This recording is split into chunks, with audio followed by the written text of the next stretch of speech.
ये परसेंटेज वाला देख लीजिए, हम समझा देते हैं, समझ आ जाएगा। यदि 1 रुपया में 4 की दर से केला खरीदा, खरीदा का मतलब क्या हो गया, क्रय। 1 रुपया में कितना खरीदा है, 4 की दर से खरीदा, खरीदा का मतलब क्या होता है, क्रय मूल्य होता है। यहां तक सही है। अब आगे बढ़िए, 1 रुपया में कितने केले बेचे जाएं, बेचने वाला नहीं दे लो, वहां देल रहता था ना, नहीं दे ले। 1 रुपया में अगर देल रहता बेचा जाए, रुपया ऊपर बस तो नीचे कर देते, लेकिन ऐसा नहीं दे ले। इसका पढ़िए, ये लाइन जरा पढ़ लीजिए। 33.1/3% का क्या होता है, लाभ होता है। तब परसेंटेज हटाइएगा तो 33 तिया 99, 100/3 लिखिएगा। इधर देखिए हम कैलकुलेशन कर देते हैं, 100/3 क्या परसेंट, परसेंट के लिए नीचे, यानी आप क्वेश्चन में ही पता लग रहा था कि 1/3 है। यानी अब यहां देखिए, रफ थोड़ा सा कर दें इधर, यहां देखिए सीपी कितना होगा, 3। लाभ हुआ या हानि हुआ, लाभ हुआ है तो 4 हो जाएगा, और 3 की चीजें अगर हानि हो जाता तो 2 हो जाता। तो लाभ कितने का हुआ जी बता दीजिए, 4। 3 की चीजें कितना में बेचा है, 4। अब बता दीजिए, क्वेश्चन ही दे ले, क्या दे ले, क्रय मूल्य दे ले, क्रय मोटी लकीर दीजिए, या तो इसको दशमलव में बदल दीजिए, जिनको कैलकुलेशन, क्रय मूल्य की तुलना विक्रय मूल्य निकाले कहेगा 4 से, बस हो गया। और क्या, परसेंटेज वाला नया क्वेश्चन ये पूछा था बिहार पुलिस में, पीछे बार ये क्वेश्चन इंपॉर्टेंट था, इसको नजर रखिएगा। पीछे बार पूछा था, इस बार कुछ और चेंज करके पूछ सकता है। आगे बढ़ा जाए, क्या करें, लिख रहे हैं, कुछ और बोल रहे हैं।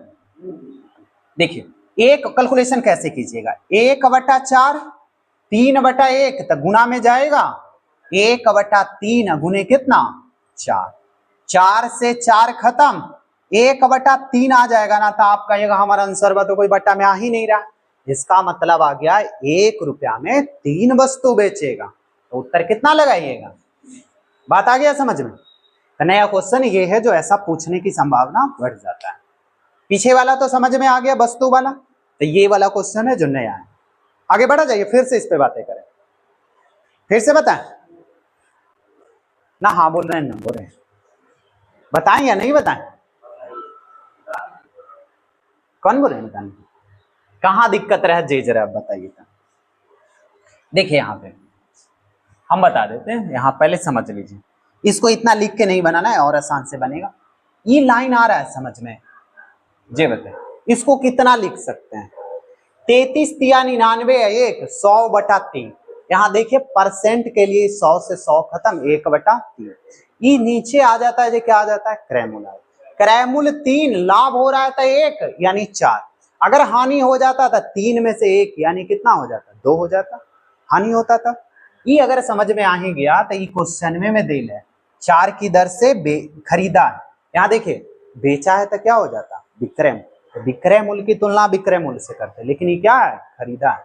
तो खरीदा 1/4 देल है, तो 1/4 को कितना लिखते हैं जी बताइए। अगर इतना हटा दें,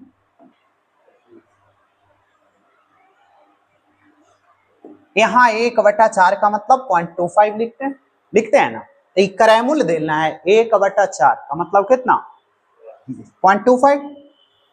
अब जरा आ जाइए कि क्रय मूल्य की तुलना क्रय मूल्य से विक्रय मूल्य निकाले कह रहा है 4 से, फिर दशमलव के लिए वही चीजें ना लेके आएंगे, 00। तो कैलकुलेशन में तो कोई फर्क नहीं पड़ेगा, जल्दी बोलिए।